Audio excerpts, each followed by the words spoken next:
Planning a fishing trip shouldn't feel like a full-time job. With fishingbooker.com, you can find and book the perfect fishing trip within minutes. Fishingbooker.com connects you with trusted fishing captains around the world. Booking is fast, easy, and secure, with access to verified customer reviews, loyalty rewards, and around-the-clock customer support. Everything you need to book with confidence is in one place. So head to fishingbooker.com and start planning your next fishing adventure today. Planning a fishing trip shouldn't feel like a full-time job. With fishingbooker.com, you can find and book the perfect fishing trip within minutes. Fishingbooker.com connects you with trusted fishing captains around the world. Booking is fast, easy, and secure, with access to verified customer reviews, loyalty rewards, and around-the-clock customer support. Everything you need to book with confidence is in one place. So head to fishingbooker.com and start planning your next fishing adventure today. All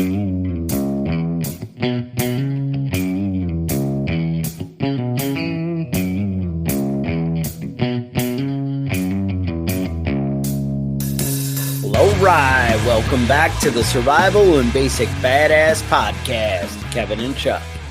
Today, well, we're going to talk about camp stoves. I guess camp stoves from the perspective of things that you're going to have in your go bag, things that you're going to be able to, kind of take on the, having your vehicle, having your off-grid scenario, even when you're just out backpacking, hiking, any of the good stuff, out just enjoying life. And so, I don't know, there's a lot of cool things out there and different ways to try, maybe some cool recipes we'll talk about, that kind of stuff. But yeah, there's a lot of great camp stoves out there. And we ended up reaching out to a few companies, and there's some great ones out there. So, Kevin, I know you did a lot of firsthand testing. What struck your fancy? What are you looking for in a good stove, first of all? Well, I mean, for a camp stove, generally speaking, it's nice to have a nice like propane stove, but you don't want to carry all that shit in your backpack, Mm-hmm. So I'm looking for lightweight.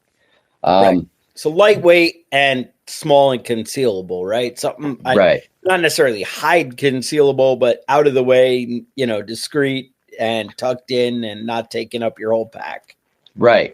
So the best one that I found for that was the Uberleben Stoker stove.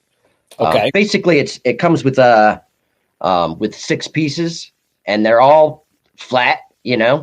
It's basically 6 inches by 6 inches by a half inch, and it all slides in like a canvas waterproof pouch. And you slide it out, set it up, and you're ready to go. It all runs on like wood, though. You know what I mean? It's basically you got to collect a good amount of twigs to get keep that fire going and keep it hot. But I mean, you can just do it from stuff you find around. You know what I mean? You don't have to worry about running out of propane. You don't have to worry about carrying propane. You don't have to worry about bringing any kind of fuel at all. You just set it up and get it going. And it was pretty great. I got to admit, high quality, good stuff. It was about a pound. I was going to say less than a pound, but it's 18 ounces. So okay, it's pretty lightweight. Yeah, no, that's a thing. Something that you can fold up flat, so you can like lay it right against your back or whatever in the pack. You know what I'm saying? Where it's not really poking you. It's not an issue. That's right. A great way to go, and something that's just, hey, it's simple, it's straightforward. You just crack it out. Obviously, when you're on the trail, you'd be hard pressed to find an area you can't find twigs and sticks on the ground. Right. When you're in the woods. Now, obviously, there's desert scenarios, or if you're stuck on a boat. But I got to say, you start chipping the side of the boat off if it's that bad, right? That's right. But it's basically, it was a rocket stove, and it worked really well. It worked fast. It was easy to get started. Everything was great. Everything was was exactly what I was looking for in a wood stove for taking with me when I'm hiking. The other one that I took a look at was City Bonfires. They've got a little stove. That one was different though. That was more of an urban type of thing. You know what I mean? Because it comes with its own fuel. It's a candle. You can burn it inside.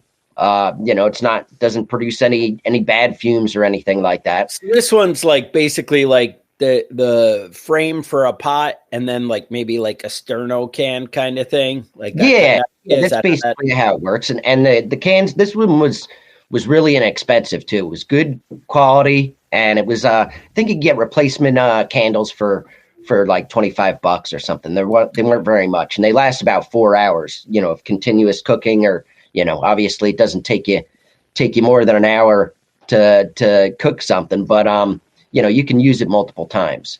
Now, what's cool though is like, so you have the apartment in New York City because you're bougie, and when you're fighting off earthquakes or whatever, maybe the power goes out.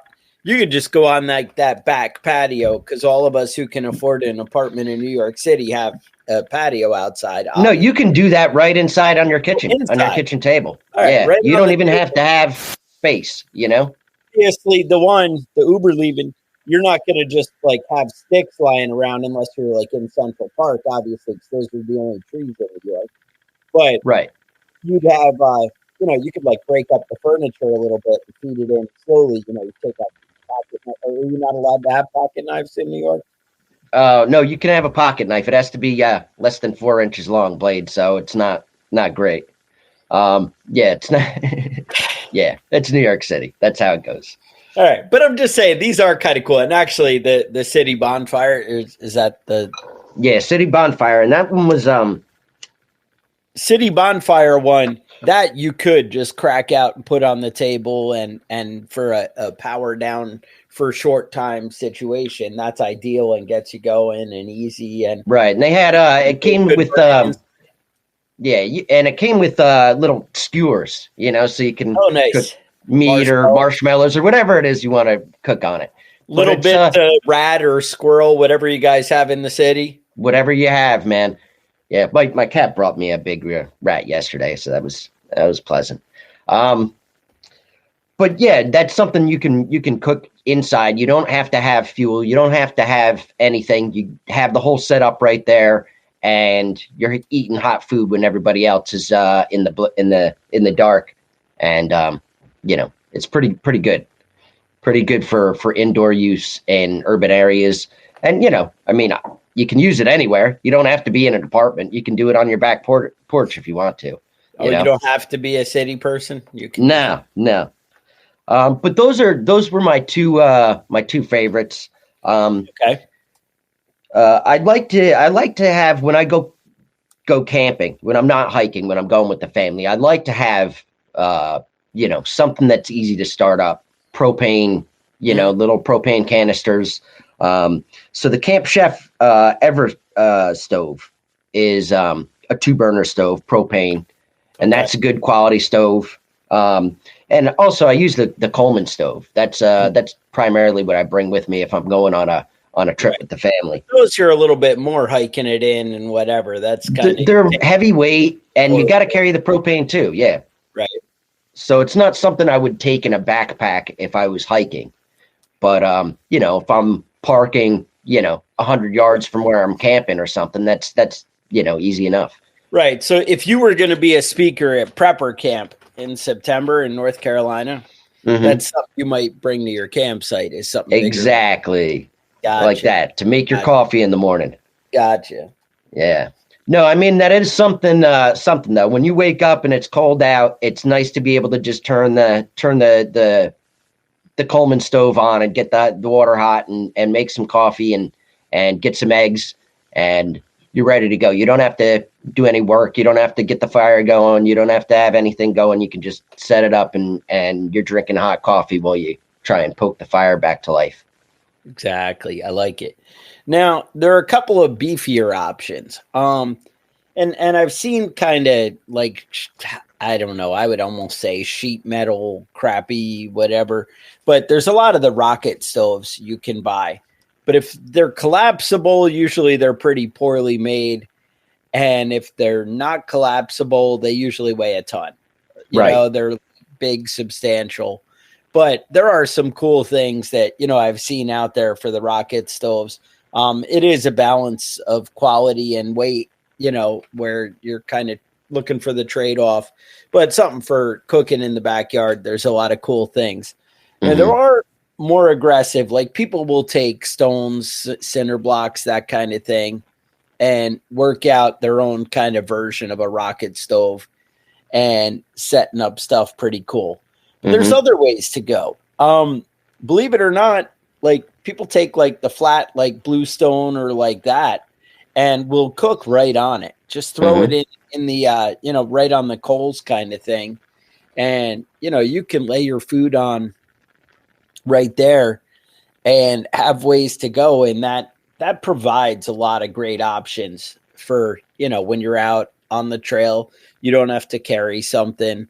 Honestly, aluminum foil, right? Wrapping your food and throwing it in a couple of sheets of foil and throwing it in the coals. It really depends, how on the go you are, throwing some foil. What I've seen is people like take like a thin board or something and just wrap it with foil to kind of keep those sheets nice. And maybe you could fold it and keep it nice on your own. I'm not really sure. I haven't had any luck with that, with folding foil and keeping and it then nice opening it back up. And maybe if you slid it in the pouch, where I have one of those Camelback water bladders. So maybe if you laid it in the flat of there, some squares folded. Yeah, my experience is that the best bet is if you're going out and planning on doing that stuff, is wrapping the stuff up first, wrapping a potato up in foil and putting it in your bag. So the meals are just ready to go. Right. You just, but obviously anybody that's played with a campfire knows that you can't just start a campfire up and have nice hot coals. You have to get it going. You have to, let it burn down a little bit and get the real heat going in there. I gotta say, that's where these backpack stoves kind of win out. Is you can, you're cooking in like 5 minutes. You know what I'm saying? If you're adding twigs or whatever, or if you have your own fuel canister right there, you're ready to go. That's not an issue. Whereas when, like you said, you're cooking on the coals, it's a commitment. Right. You're going to have a lot more smoke involved, kind of giving away your position if that's a concern. Maybe you want to be found if you're stuck in the woods. Can't be sure on that one. Or maybe you're in the woods because you don't want to be found. It could go either way. But yeah, that's where those little ones win out. But also cooking, you can actually throw food right on the coals. You grab that squirrel, you can, now I got a picture, a nice steaks cooking on the coals. But, yeah, that's not a squirrel, but whatever. If you had a little squirrel you cut into slabs, you could, throw that right on there. Or in my case, maybe it's rabbits, right? Who knows? Yeah. Yeah, go ahead. Yeah, my experience with that sort of stuff is your best bet is to bring some sort of a pot, some sort of a pan. They always take up a little bit of space, but you can, if you've got a lid on it, whatever, you can stuff your dry socks in there. Whatever, you can fill that space up. They do take up a little bit more space. Yeah. And the one problem is with a lot of the pots and pans that you get for camping, they're real lightweight, they're real thin metal. Yeah. And so you have to keep that fire going. It doesn't hold the heat like a bigger pan, like a cast iron might hold the heat a little bit. But backpacking with cast iron is a little bit of a chore. Yeah, it's not the smartest move. How cool are you when you got the big Dutch oven? But there's a big but there. But it also weighs 20 pounds. Yeah. You're cool. But actually, I was always really happy with the Stanley cook sets. They got a couple of different sizes and varieties of ways you could go on that. And they're pretty awesome for the backpacking and like that. Yeah, so I'm a big proponent of cooking on the fire. I like the taste of it. I like charcoal better than propane. But propane is a lot easier to cook with. A propane grill versus a charcoal grill, two completely different animals. But personally, the flavor of charcoal, the flavor of campfire is a lot better a lot better taste for me. You know, one of the best things to cook, in my opinion, on the coals when you're cooking right on the fire with the aluminum foil or whatever, is you want something that's good for slow cooking. Something like my favorite is ribs. I like ribs. You get the ribs, you smear it all over with barbecue sauce and wrap it up in the foil, and then you can throw it on the coals 45 minutes, an hour, and they come out and they just pull right apart. I like slow cooking a lot of those meats, but the truth is, sometimes I like a nice sear and get it nice and crispy on and off, so it's still red in the middle. Red in the middle, and a little flavored charcoal on the outside. Mm-hmm. Yeah, that's always. I mean, I'm a big potato and onion fan, and that kind of thing. You cook that down. One of the guys mentioned the stove light. They make a decent one. I was checking those out. They're pretty cool. The best in my mind is how cool are you when you can have the ingredients that you have right there available to you, where you're not even backpacking it in, stuff you're grabbing with the snare or whatever, the rabbits, the squirrels, the things that you're getting on the go. Maybe you shoot something, who knows, you're cooking it up. Having, the leeks or the onions that you're finding on the trail kind of thing, or, that you have planted in the backyard, having that stuff available to you. I don't know. I always get like an extra level of satisfaction when it's like, ooh, everything came from my property. Everything is right here. And, whatever. I brought the rabbits in and started that. But you get the idea. It's just like, ooh, yeah, I have chickens and eggs. Well, they weren't naturally here when I got here. I did get some chickens. But it's something that I have, and that we've raised and done. Now the latest addition is turkeys. I have torturing me out there. But, having that little meat that you smoke and you do yourself and setting up your own stuff, adding that to your eggs that you're cooking on your little camp stove, using the onions and the garlic and the things that you've, grown out there and planned for. I don't know. I guess just the satisfaction of kind of self-reliance and building up and knowing that you have a sustainable thing that you're going to be able to keep going no matter what bad decisions our crazy government makes. We're still going to have, stuff going on. Yeah. I think the best camping trip I went on was about a 7-mile hike and up in the mountains, and was a big lake there, and just pulling trout out of that lake like nothing. And, it was easy to cook. I added, a couple of pieces of bacon. So I just threw that in the pan, got the pan nice and greasy, and threw that fish right in there. And it was, was unseasoned. I didn't have any seasoning with me, but it was probably the best fish I've ever eaten in my life, I like it. Right over the fire and, fresh right out of the river. It was, well, if you leave the skin on, you kind of get that salty stuff going on, a lot of it, with it, where you get that kind of seasoned, plus you get it from cooking. But that is a big thing, is, bringing a little seasoning with you isn't a bad way to go. Yeah, a little bit of salt and pepper goes a long way. Garlic, that kind of stuff. Learning to recognize what nature has out there is awesome. But just the same, bringing a little baggie with stuff is pretty cool too.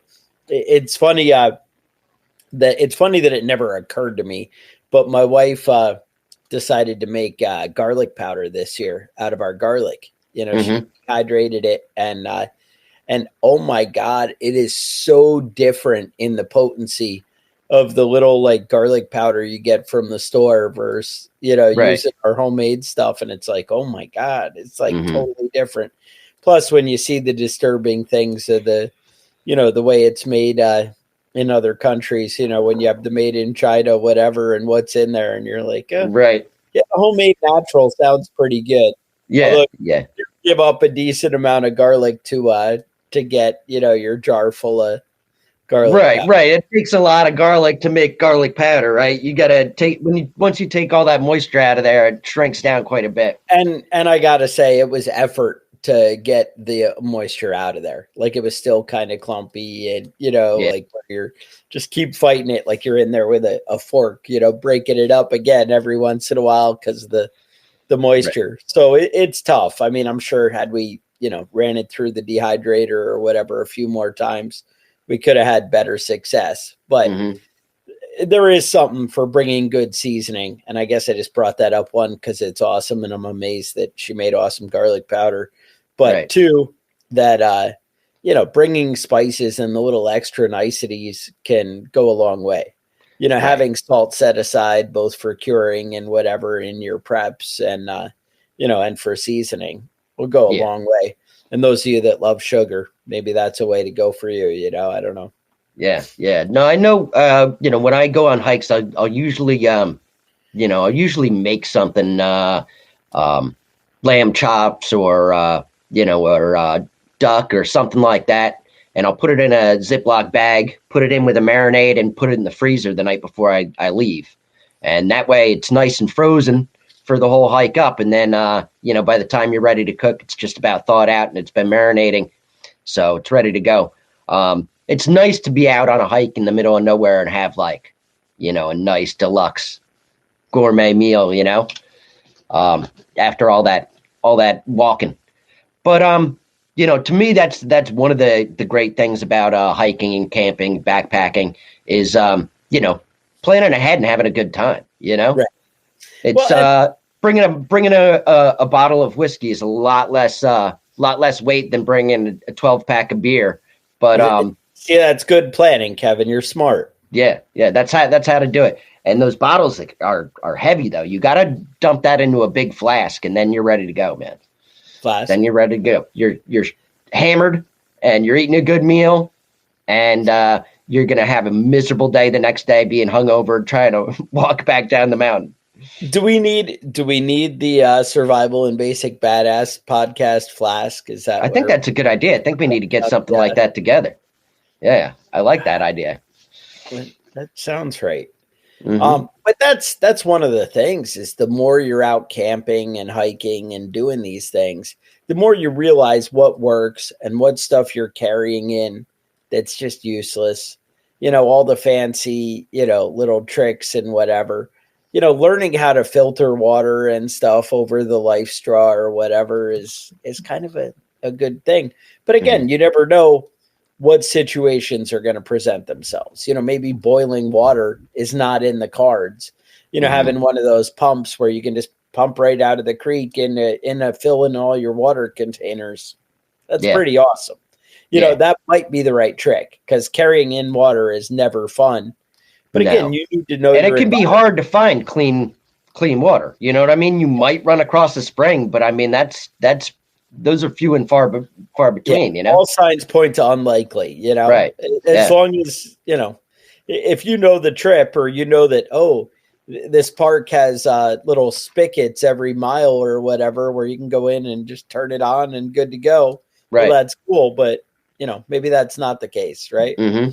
Yeah. Yeah. I know I've been to a lot of places where accessing clean water was not easy, and having to boil water takes a lot of energy. A lot of fuel. You have to get the, get the fire going just right and get that, get the right heat out to get that water boiling. It can be, a project in itself. So, always bring plenty of clean water and have a filter of some sort with you. But, that's my opinion. As far as the stoves go, the Uberleben was my favorite for sure. Yeah, I'm definitely going to put some links in the, in the show notes in the bottom of the thing so you guys have it and can check those out and, see what's available to you because they're both awesome. I mean, it really just depends on your application. What are you trying to do?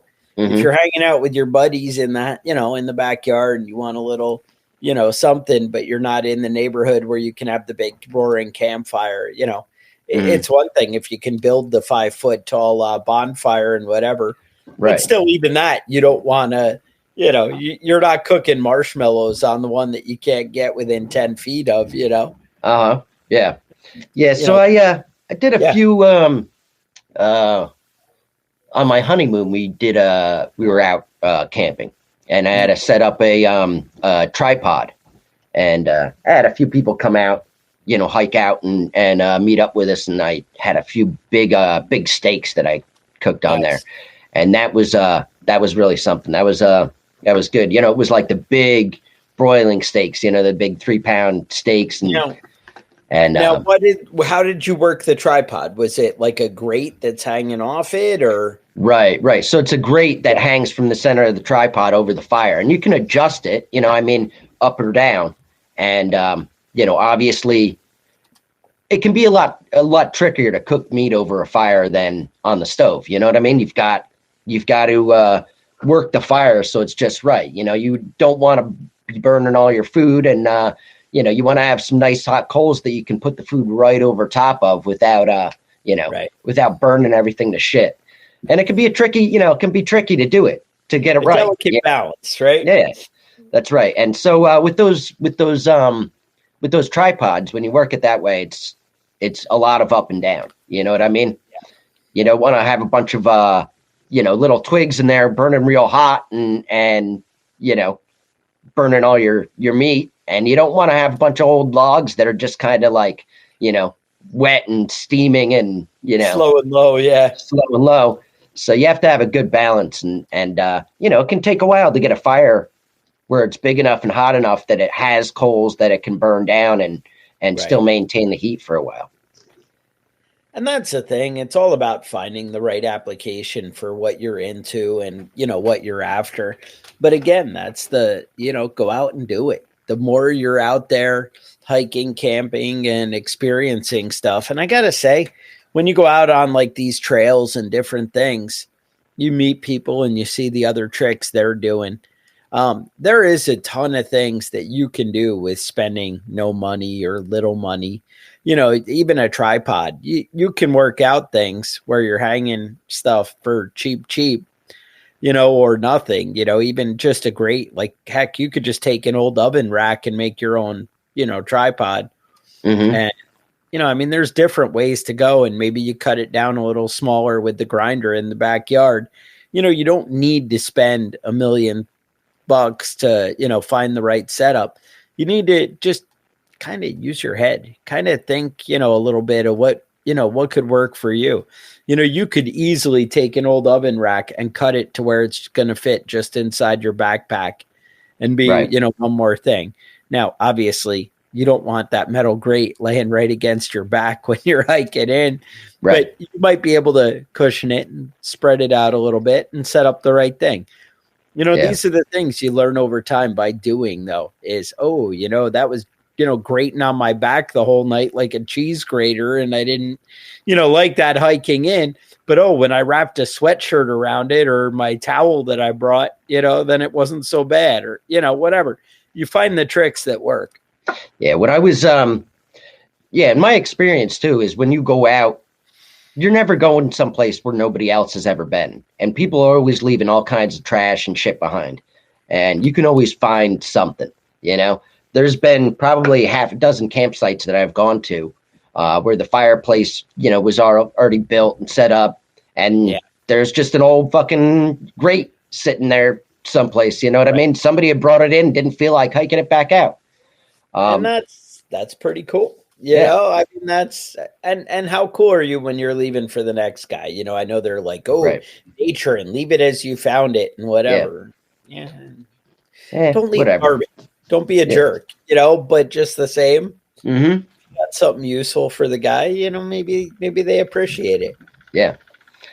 You can always find something. I always bring in a trash bag and always carry out a lot more stuff than I bring in, but well, Kevin, you're just a good citizen. We're all proud of you when, But, there's sometimes when I'll go out someplace and I'll think like, this place looks too clean. You know what I mean? It doesn't look right. It doesn't feel right. You feel like somebody needs to bring a bag of empty beer cans and dump it out so that, Is that what you do? It's a little bit more homey, a little bit more lived bring in empty beer cans and dump them out, or do you just they're empty when I bring them. That doesn't sound like you, but maybe. Yeah. But I mean, I don't know. I'm sure if you're listening to this podcast, you're the type of person that likes to go out in the woods. But if you're listening and you don't go camping, you can't remember the last time you went camping with your kids, the last time you went by yourself or with some friends, get your shit together, man. You need to get out in the woods. You need to, listen to some Johnny Cash and get your life together. Exactly. Johnny Cash, I don't know how you wouldn't change your life, right? Mm-hmm. That's actually one of the things. It would be awesome if you put in the comments, like maybe your best camping trip or where to go that, you've done. I know the national parks are just awesome and, huge. I heard it's really great to go out and pet the buffalo. I heard that's a big thing that people, do. Yes, you're supposed to. And have you ever see a grizzly bear? Yeah, they're good too. They love to have their chin scratched. Yeah. So check that out. If you're ever in a national park and you come across an elk, you should go and try and feed it some grass and see what happens. Yeah, that actually petting the buffalo might be a bad idea. That would be one of those. I don't know if you guys been listening to the show for a long time, but one of those Kevin's gonna get you killed scenarios. Yeah.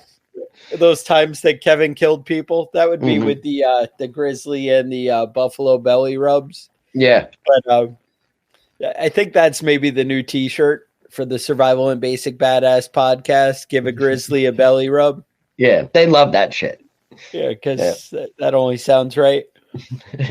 And they love when you bring extra food for their babies and try and feed the babies too. Food. They love that. Yeah. Yes. So yeah, if you're out there, I mean, honestly though, the woods are all around you, man. Turns out it's everywhere. It's everywhere. Get out there. Get some fire. And there's something like innately inside humans that just makes you happier being around a fire. It's the call of the wild. No, it is relaxing. Like. I don't know. Sometimes it does. Like the next day, you're like, "Ooh, I feel dried out." Sitting next to that smoke and whatever. A little smoky. But if you build a good fire and set something up awesome out there, it really is pretty great and gives you some kind of peace of mind and relaxing. I don't know. I've had nothing but great experiences being outdoors and camping and getting close to nature and enjoying it all. And, like Kevin said, it doesn't hurt if you bring a bottle of whiskey and make everything a little bit better. Yeah, that's right, man. That's right. I could be wrong. But anyway, so I'll see if I can't work out some kind of shirt about petting the grizzly and see if we can't hook you guys up. You can see some of the other great ideas that we've had at preppingbadass.com or check out gear on there. Mm-hmm. And we have some cool stuff there. If you guys want to support the show and, help us out, always don't forget to like and subscribe, leave reviews. That stuff helps so much. But I think, we'll have to do that. We'll have to work on that petting the grizzly bear flask for hiking. So maybe we can get some hiking flasks going. I'll see if I can find some company that'll do that for us. That only sounds right. But also patreon.com/preppingbadass. You guys have questions, concerns, things you want to talk about. Let us know. And I have actually some good ideas. I think we need to do another gun episode is what. Yeah. All right. I'm in. Questions, concerns, email us at preppingbadass@gmail.com. And we will talk to you guys next week.